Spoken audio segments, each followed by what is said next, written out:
Assalamualaikum warahmatullahi wabarakatuh. Innal hamdalillah nahmaduhu wa nasta'inuhu wa nastaghfiruh wa na'udzu billahi min shururi anfusina wa min sayyiati a'malina. Man yahdihillahu fala mudilla lahu wa man yudlil fala hadiya lahu. أشهد أن لا إله إلا الله وحده لا شريك له وأشهد أن محمدا عبده ورسوله. Kita sampai 6 kesalahan dari tarekat Sufiyah dan siapapun yang coba-coba membuat tempat ibadah, karena tidak boleh haram membuat tempat ibadah kecuali masjid. Maka di luar masjid tidak boleh ada tempat khusus untuk beribadah, entah sholat, entah baca Al-Quran, entah zikir, entah wirid. Ya, bagaimana mencari ilmu? Tidak, mencari ilmu bukan ibadah. Mencari ilmu bukan ibadah makhluk. Yang haram adalah ibadah makhluk. Adapun ibadah ghairu makhluk seperti mencari ilmu, mencari nafkah, nikah dan seterusnya, kebaikan-kebaikan dunia, istilah orang awam, justru boleh. Yang tidak boleh sekali lagi ibadah makhluk, zikir, wirid, baca Al-Quran, sholat. Ya. Nah, disinilah banyak sebagian saudara kita mengatakan begini: kita sengaja ke Malaysia, ke Mesir, ke Madura untuk ibadah di satu masjid. Tidak boleh, harus ketiga masjid. Apalagi cuma jalan-jalan, apalagi cuma bisnis. Ya. Betul kalimat ini? Tentu salah. Justru kalau jalan-jalan malah boleh, kalau bisnis malah boleh. Justru yang tidak boleh menuju masjid dengan safar untuk ibadah. Adapun penasaran, di Surabaya misalnya atau di Makassar misalnya ada masjid yang apalah indah ini itu, ingin lihat, boleh apa tidak? Ya tentu boleh. Yang tidak boleh tujuan utamanya adalah ibadah makhluk, sholat. Nah, itu tidak boleh kecuali 3 masjid itu. Ya. Nah, baik orang awam justru tidak paham dalam hal ini, karena kaidah yang sangat mendasar bahwa hukum asal ibadah adalah haram, mereka nggak paham. Mereka kaget, mereka terkesima, mereka terperanjat mendengar kalimat hukum asal ibadah adalah haram. Ya, karena tidak diajarkan oleh guru-gurunya, kiainya, ustaznya. Hukum asal ibadah adalah haram, hukum asal ibadah adalah haram. Tidak diteriakkan. Justru menurut mereka hukum asal ibadah ya berpahala, apapun, yang penting ibadah. Ya, adapun 6 kesalahan itu, yang pertama sudah ya, jelas ini bid'ah karena menyaingi masjid. Yang kedua, membuat kaum muslimin, mengalihkan kaum muslimin dari masjid ke tempat itu. Mestinya kan mereka berkumpul di masjid, malah berkumpul di situ. Ya. Yang ketiga, menyedikitkan langkah ke masjid. Kalau nggak ada bangunan-bangunan seperti itu kan banyak langkah menuju masjid. Dengan bangunan-bangunan seperti itu, langkah menuju ke masjid jadi sedikit. Yang keempat, tasabuh dengan orang-orang Nasrani. Orang Nasrani punya bangunan-bangunan tertentu, karena memang inti daripada bid'ah itu mengikuti Yahudi dan Nasrani. Berapa banyak bid'ah di dalam Islam itu karena mengikuti Yahudi dan Nasrani. Ngumpul mayat di masjid, ngikutin siapa coba? Kalau bukan Yahudi dan Nasrani. Ya. Menjadikan ustaz-ustaz, ulama-ulama, tokoh-tokoh, arbaba min dunillah, Tuhan-Tuhan selain Allah, ikutin siapa itu? Kalau bukan pendeta-pendeta Yahudi dan Nasrani. Menjadikan hari-hari tertentu sebagai hari raya, ngikutin siapa itu? Kalau bukan Yahudi dan Nasrani.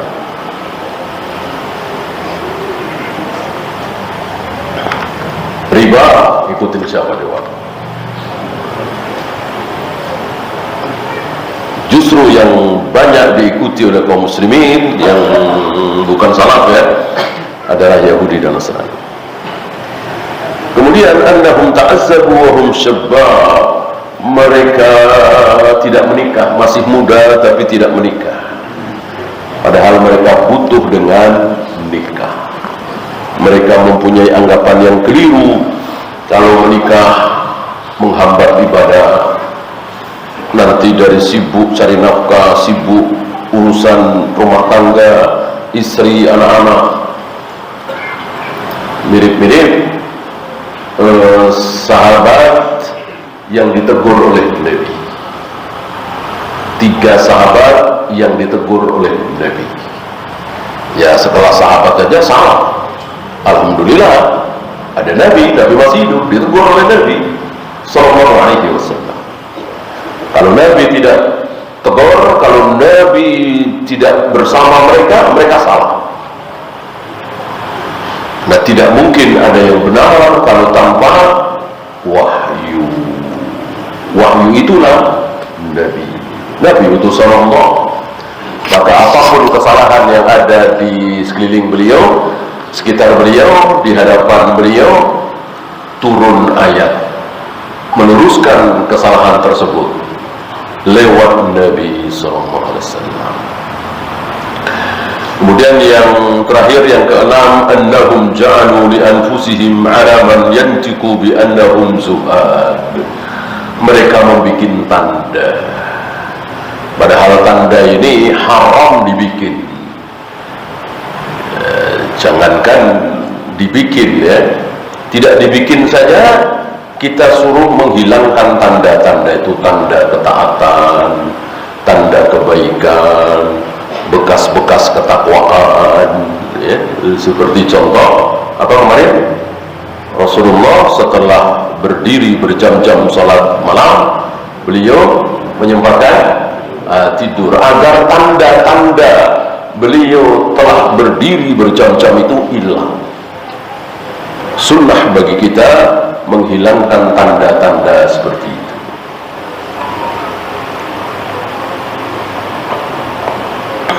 Justru mereka terbalik, bikin tanda sendiri, dibikin sendiri tanda-tanda itu. Agar apa? Fayujibu dzalika ziyaratahum wa tabarruka bihim, agar dikunjungi oleh orang-orang awam, agar orang-orang awam datang untuk tabarruk, mencari berkah. Istilah tabarruk ini istilah bid'ah yang diyakini oleh tarekat-tarekat sufiyah. Karena tabarruk ini tidak ada kecuali dengan apa kemarin? Tidak mungkin muncul berkah, tidak ada tabarruk, tidak ada mencari keberkahan kecuali dengan amal. Nah, mereka tidak pakai amal, pokoknya datang ke situ, pokoknya mendekat ke situ, pokoknya ngobrol dengan beliau, tanpa amal, tanpa sholat, tanpa saum, tanpa baca Al-Quran, tanpa ini, tanpa itu. Padahal kita semua tahu, datang ke Masjidil Haram, masjid termulia di muka bumi, tidak akan mendapatkan pahala apa-apa, tidak akan mendapatkan kebaikan apa-apa ketika kita mendatangi Masjidil Haram kalau kita tidak beramal, cuma sekedar datang, sholat enggak, tawaf enggak, sa'i enggak, dia ngadem, dapat apa? Ya kan dapat apa? Harus dengan amal. Nah, begitu pula dengan orang.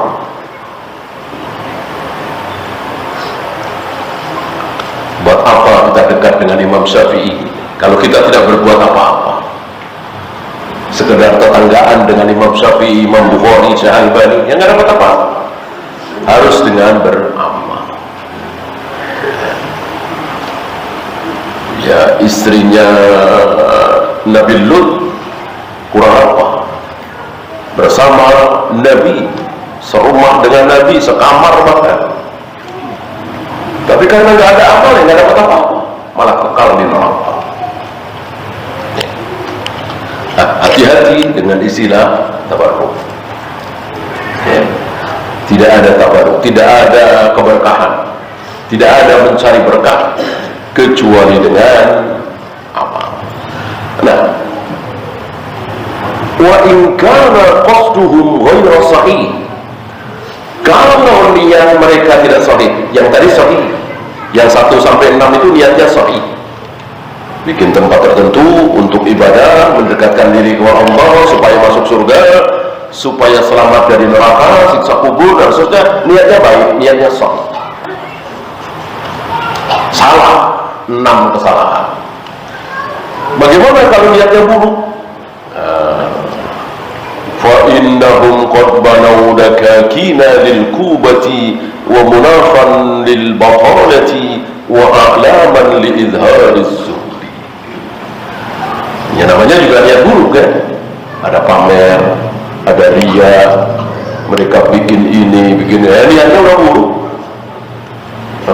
Dan itu ada di zaman beliau 800 tahun yang lalu kira-kira. Apalagi hari ini, kan manusia semakin kesini semakin baik atau semakin buruk? Semakin buruk. Di zaman beliau aja ada yang niatnya jahat, tidak ikhlas, apalagi hari ini. Dan nanti akan dibawakan oleh beliau apa yang sedang kita saksikan hari ini. Ya, saya bacakan. Wa qad ra'ayna, ini pengalaman beliau ya. Pengalaman beliau sendiri. Wa qad ra'ayna, kami pernah melihat jumhurul mutaakhirin minhum, mereka maksudnya tarekat-tarekat sufiyah ini yang akhir, mustarihina fil arbitati min kaddil ma'ash, bersenang-senang di arbitah itu, di tempat-tempat ibadah yang katanya di situ mereka beribadah, zikir, wirid, sholat, mendekatkan diri kepada Allah, justru mereka bersenang-senang di situ. Ya, mutasyagilina bil akli wasyurbi wal ghina'i wal ras, makan-makan, minum-minum, nyanyi-nyanyi, menari. Sepertinya apa yang diucapkan oleh beliau kita saksikan hari ini. Tarekat-tarekat sufiyah itu hampir semuanya, mungkin semuanya ada apa? Ada nyanyian, ada lantunan lagu dinyanyikan, memuji-muji Allah, pahala besar dinyanyikan, memuji Rasulullah, ini tidak disyariatkan ya, dinyanyikan. Ya, syair-syair tentang kebaikan-kebaikan dinyanyikan, bahkan sholawat dinyanyikan. Padahal membuat suara merdu, membuat suara enak didengar tidak boleh, haram, kecuali baca Al-Quran. Udah baca Al-Quran aja. Gimana caranya supaya ketika kita baca Al-Quran suaranya enak didengar? Agar enak didengar, tentu yang panjang dipanjangkan, yang pendek dipendekkan, ada iramanya, ya, yang layaknya orang baca Al-Quran. Kita merasa nikmat, merasa lezat, merasa nyaman dengar bacaan Al-Quran dari Syekh Sudais misalnya, dari Al-Matrud misalnya, Paswar misalnya. Itu yang boleh. Adapun baca sholawat, memuji-muji Allah di luar Al-Quran, nggak ada. Tidak ada, tidak disunahkan, tidak dianjurkan. Nah, hari ini semuanya dinyanyikan, bukan sekedar nyanyi, apalagi musik. Bahkan mungkin antum pernah menyaksikan sambil ceramah. Di sini ceramah, di situ musik. Nah, ceramah dapat setengah jam, kadang-kadang baru 10 menit, musik. Ada terjadi. Waliyadzubillah, na'udzubillah min dzalik. Ya, itu terjadi. Ya, penonton orang-orang awam, ya senang sekali.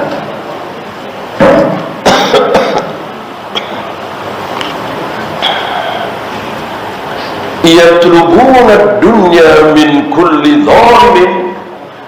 Mereka mengambil dunia ini, kan harus ada dana di situ, ada uang di situ untuk membangun, beli makanan, beli minuman dan seterusnya. Mereka dapatkan dari siapa? Dari orang-orang zalim. Orang-orang zalim. Wala yatawarra'una min ata'i ma kisib. Tidak ada warok sama sekali. Warok itu sikap hati-hati, sebagaimana para sahabat sangat berhati-hati. Abu Bakar bahkan sempat mengorek apa yang sudah terlanjur masuk ke lewat tenggorokan beliau. Ya, setelah diberitahu bahwa yang barusan dimakan itu ada mengandung subhat, segitunya para salaf takut masuk ke perutnya hal-hal yang tidak betul-betul halal. Lihat torikot sufiyah ini segitu mudahnya, tidak ada hati-hati mengambil dari harta yang haram.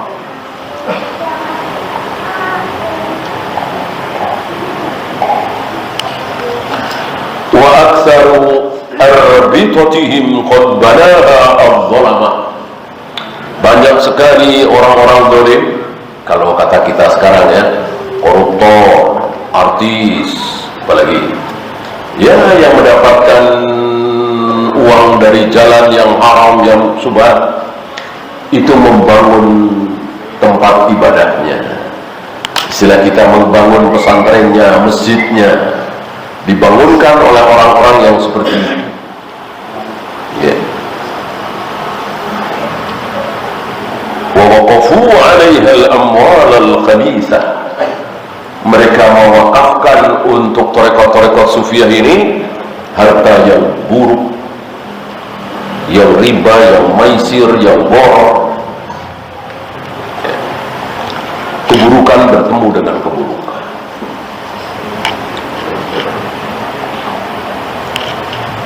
Maka kaum salaf jangan silau seperti ini. Walaupun di emper, walaupun di masjid yang jelek, gubuk yang enggak apa-apa, daripada di tempat yang bagus, mewah, tapi hasil seperti ini. Dan karena memang mereka akrab, yang diakrabkan itu dengan orang-orang seperti itu. Ya. Berbeda dengan para nabi, para rasul, para ulama, akrab dengan orang-orang saleh. Tidak akrab dengan orang-orang seperti itu. Nah, kita saksikan yang akrab dengan tokoh-tokoh subhat seperti itu siapa? Ya. Maka alhamdulillah kalau asatidzah salaf ini tidak akrab dengan para artis, para pejabat, alhamdulillah ini nikmat. Khawatirnya kalau akrab nanti jadi fitnah. Ya. Dan yang mau coba-coba akrab ya, mau jadi ya, dan dekat dengan beberapa asatidzah salaf ya, alhamdulillah nggak jadi. Kalau jadi fitnah ya. Kalau jadi ini jadi fitnah, alhamdulillah nggak jadi. Lebih baik seperti itu. Antum jangan salah berpikir ya. Coba kalau yang jadi presiden, yang jadi gubernur, yang jadi menteri akrab dengan ustaz-ustaz salaf, enggak, justru buruk. Lebih baik enggak akrab, bahkan enggak kenal. Enggak apa? Tidak jadi fitnah. Seandainya para menteri bahkan presiden dekat dengan ustaz salaf, khawatir jadi fitnah. Ya. Akan lebih baik kalau tidak usah dekat, bahkan nggak usah kenal. Ngomongnya jadi enak ya. Ketika ustaz-ustaz salaf mengatakan kita taati presiden kita taati pemimpin kita, itu sunnah Nabi. Dipukuli punggung kita, diambili harta kita oleh penguasa, kita taat, kita sabar. Sementara ustaz-ustaz salaf ini nggak kenal dengan presidennya, kan enak. Coba kalau akrab sama presidennya, orang-orang tahu ya, kita taati presiden kita ya, iya teman dia dekat. Kan gitu orang-orang politik seperti itu ya kan. Nah, ustaz salaf tidak pada kenal, tidak pada dekat dengan penguasa, ini nikmat, ini bagus. Jadi kalau bicara menyampaikan sunnah Nabi, jadi enak sekali. Seperti saya sampaikan kepada antum, supaya antum taat kepada presiden kita, penguasa, kita nggak kenal dengan beliau. Ya, beliau nggak kenal dengan kita.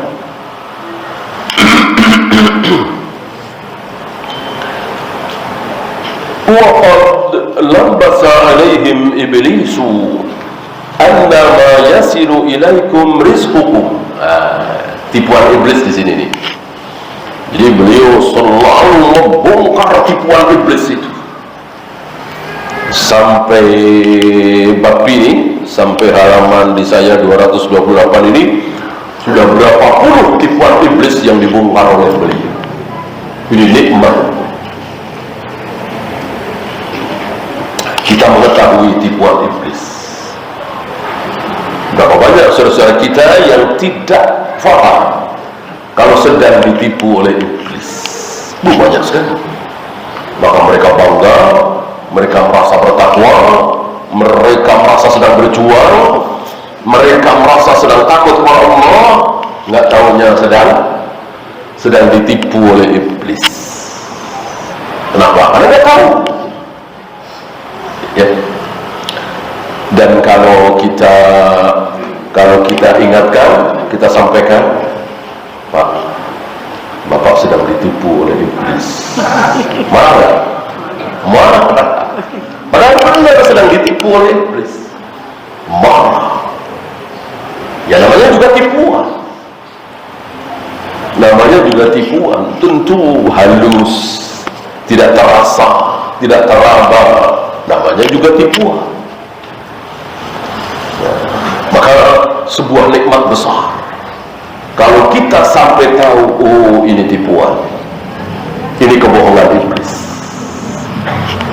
Di sini iblis menipu mereka annama yasilu ilaikum rizqukum, bahwa apa yang sampai kepada kalian ini adalah rizki, datang kepada kalian, ya, uang sekepok, beberapa kepok, emas bertumpuk-tumpuk, ini rizki dari Allah. Itu. Mereka lupa bahwa rizki ada yang halal, ada yang haram, kan gitu. Ya namanya juga ditipu.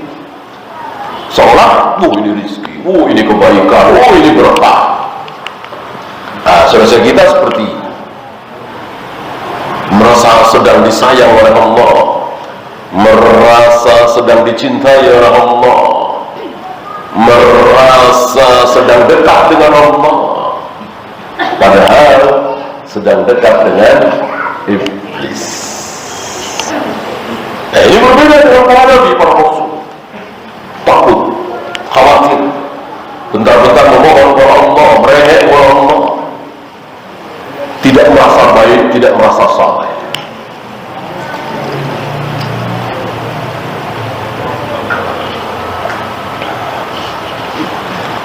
Contohnya ketika Nabi Sulaiman mendengar ratu semut memerintahkan kepada para semut, segeralah kalian masuk ke lubang kalian masing-masing. Sebentar lagi Sulaiman dan bala tentaranya akan lewat sini. Nanti mereka menginjak kita tanpa mereka sadari.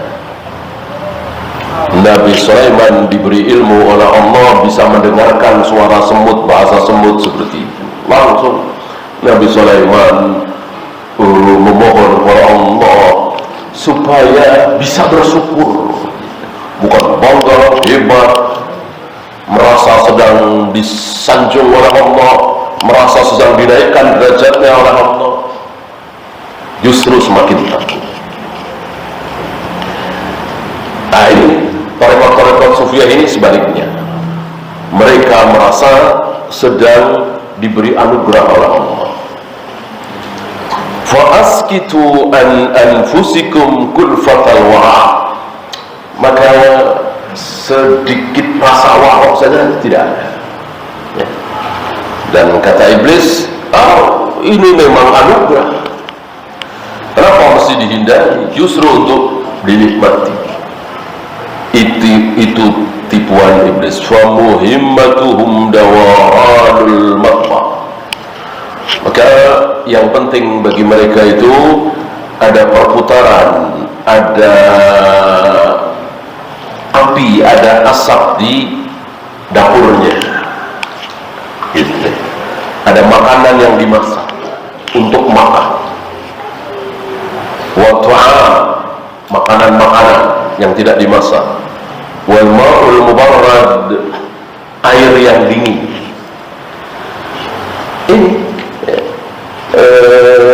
kelakuan tarekat-tarekat Sufiyah yang niatnya memang dunia. Berbeda dengan yang 6 tadi, yang punya 6 kesalahan tadi, memang niatnya akhirat.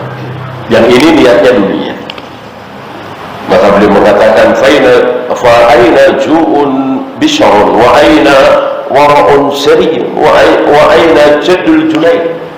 Dia menyebutkan nama-nama tokoh orang yang sering lapar, yang warok, sangat berhati-hati, yang bersungguh-sungguh, ya. Dan itu tokoh-tokoh mereka, ya, Bishr, Syari, Junaid, ya. Ini kan nama-nama yang diagung-agungkan oleh mereka. Mana? Katanya lapar, katanya warok, katanya bersungguh-sungguh. Yang ada nikmat, lezat, makan-makan, minum-minum, bahkan bernyanyi, bahkan menari.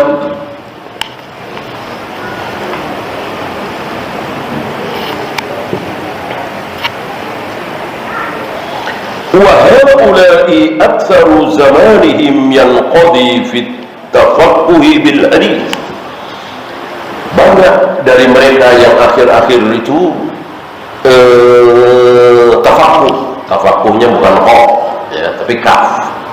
Kalau dengan qaf, tafakuh fiddin, fikih, mendalami, memahami agama ini dengan kaf. Apa? Bercanda, bergurau, dan lucu-lucuan. Agamanya dibikin lucu-lucuan, dan terus sampai sekarang.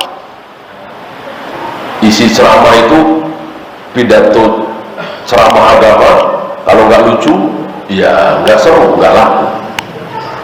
Yang laku, yang seru itu yang lucu, harus ada lucunya.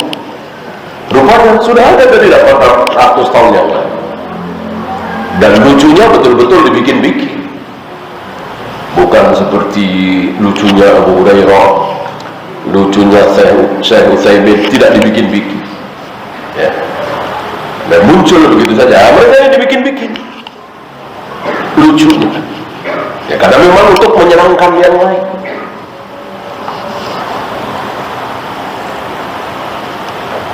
Awziyarati abna'id dunya, mengunjungi anak-anak dunia. Yang bagus itu abna'ud dunya apa abna'ul akhirah? Tentu abna'ul akhirah, anak-anak akhirat. Jadilah kita semua ini anak-anak akhirat, mencari akhirat. Tujuannya adalah akhirat. Kalau mencari dunia itu ya otomatis, kan nggak mungkin kita tidak kerja, tidak dagang, tidak bertani, tidak cari maisha, kan nggak mungkin. Anak kita butuh makan, istri kita butuh makan, pastilah nggak usah diajari. Tapi tujuan intinya adalah akhirat. Jadilah kita anak-anak akhirat, bukan anak dunia.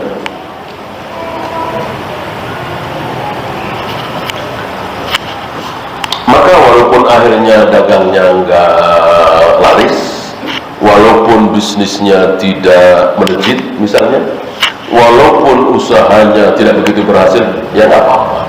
Yang penting akhirat tidak terbengkalai, jangan dibalik. Kalau abna'ud dunia dibalik,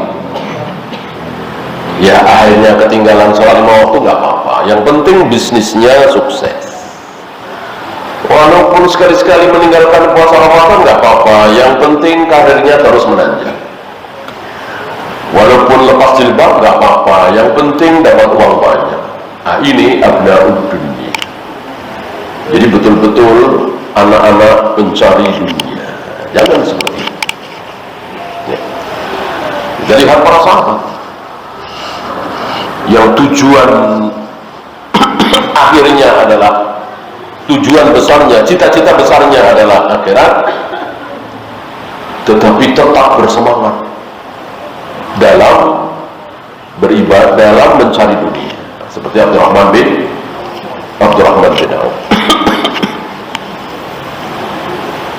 فَإِذَا أَفْلَحَ أَحَدُهُمْ أَدْخَلَ رَأْسَهُ فِي زُرْمَانِ قَتِهِ. Ketika salah satu dari mereka itu mendapatkan keberuntungan, ya, sukses, maka dia memasukkan kepalanya di Zurmaniqah. Zurmaniqah itu jubbatun min sufin mu'arrabatin. Ada yang waktu itu kita bahas, ada pakaian khusus orang-orang sufi. Padahal waktu itu pernah kita bahas bahwa hanya Islam yang tidak punya, yang tidak punya pakaian khusus. Buddha, Hindu, Konghucu, Yahudi, Nasrani, hampir semua agama punya pakaian khusus untuk tokohnya, untuk ulamanya, untuk pendetanya, pastornya. Nah, hanya Islam yang tidak punya. Tidak ada riwayat pakaian Rasulullah berbeda dengan pakaian para sahabat. Tidak ada riwayat. Berarti pakaian Rasulullah sama persis dengan pakaian Bilal, Khabbab bin Arad, Mughis, Barirah. Maka beberapa orang yang datang ke Madinah mau menjumpai Nabi selalu nanya, yang mana Rasulullah, yang mana? Karena penampilannya sama antara Rasulullah dengan yang lain. Ya.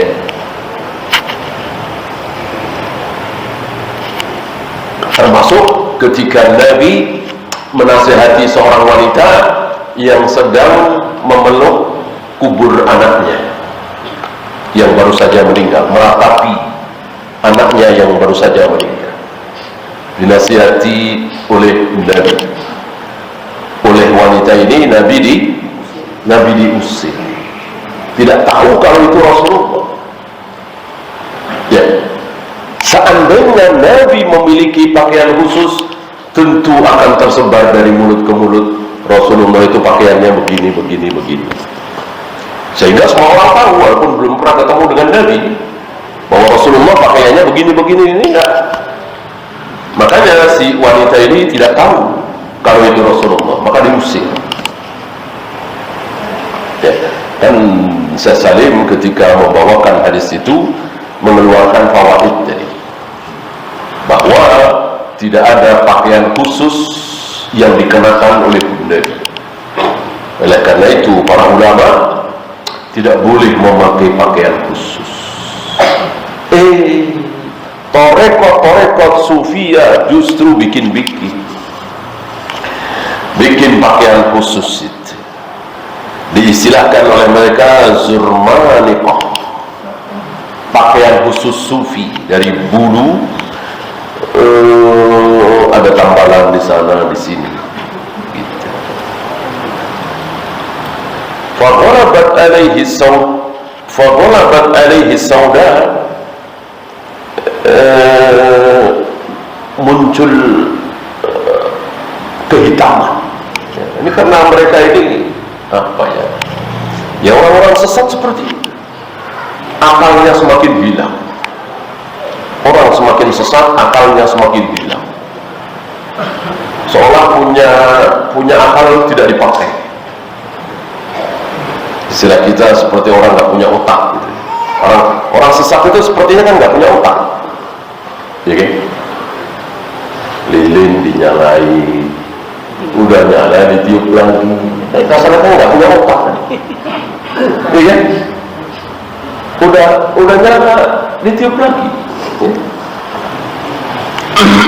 Dan sengaja dinyalakan untuk ditiup, kan nggak waras. Dan seperti itu, dan banyak sekali para ulama itu mengumpulkan ketidakwarasan tokoh-tokoh kesesatan itu. Di antaranya Ibnu Qayyim mengatakan betapa sesatnya, betapa bodohnya Nasrani, kaum Nasrani yang memuja-muja salib, menghormati salib, apalagi mendewa-dewakan salib, menyanjung-nyanjung salib. Padahal ini kata Ibnu Qayyim ya, padahal mestinya kaum Nasrani itu benci kepada salib. Ya iya deh, orang Tuhannya disalib, ya, mestinya kan benci sama salib, kok malah dipuja-puja, ya kan? Oleh karena itu beberapa pendeta yang taubat untuk menghancurkan hujah para pendeta, para pastor yang belum bertobat, yang belum masuk Islam, di antaranya kan pakai pertanyaan itu,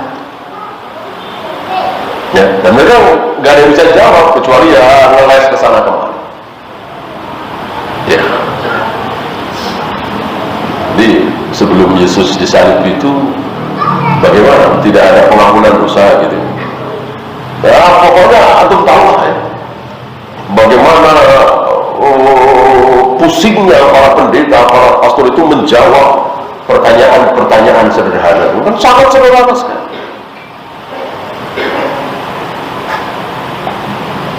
Dan itulah sekali lagi kesesatan. Jelas, gamblang, terang benderang, tetapi nggak tahu, nggak paham. Ya cuma karena akalnya nggak dipakai, ya udah diikuti terus. Akalnya nggak dipakai. Dalam hal ini ya, nggak pakai akal, udah diikuti.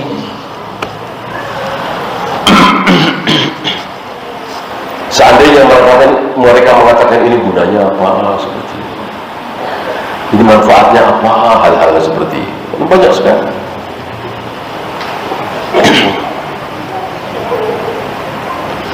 Fayaqul, Lalu dia mengatakan, haddatsani qalbi an rabbi. Wah, ini puncak kesesatan mereka. Setelah memasukkan kepalanya ke dalam zurmaniqah itu, lalu hilang akalnya, seolah nggak sadar, dia mengatakan, haddatsani qalbi, hatiku mengatakan kepadaku, dan hatiku mengatakan seperti itu dari Tuhanku, dari Allah. Jadi istilah dalam hadis itu sanadnya Ali gitu, tidak nazil. Sanad Ali itu sanad yang pendek. Misalnya dari Wahab bin Nabi, dari Abu Hurairah, dari Rasulullah, kan sedikit. Kan Imam Bukhari, Muslim, Abu Dawud, Rasulullah sanadnya bisa 5, bisa 6, ada yang sampai 10. Nah, itu kurang baik. Sanad terbaik itu cuma 2, 3, ya. Nah, torekot sufiyah itu sanadnya luar biasa, ya. Dia ngomong seperti itu dari siapa? Dari hatinya. Hatinya tahu dari siapa? Dari Allah langsung, ya. Rasulullah kalah. Rasulullah kan lewat Jibril, ini nggak pakai Jibril, langsung hatinya langsung dari Allah.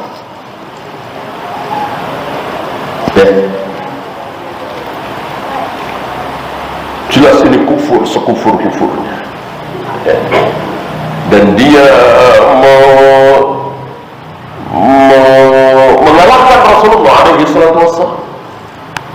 Ya, Bukhari, Muslim, Abu Dawud, Nasai, Tirmidzi minggir semua, kalah semua, langsung dari Allah. Sementara Bukhari dari Yahya bin Ma'in, dari Ali bin Madini, dari Yahya al-Qattan, dari Sufyan bin Uyainah, Sufyan al-Thawri, dan seterusnya sampai pada Rasulullah alaihi salatu wasallam. Ini langsung dari Allah. Jadi istilah terkenal ucapan nekat mereka, haddatsani qalbi an rabbi, telah menceritakan kepadaku hatiku sendiri. Dari siapa? Dari Allah. Ya, silakan adzan dulu. Wassalamualaikum warahmatullahi wabarakatuh. Wa akhiru da'wana alhamdulillah.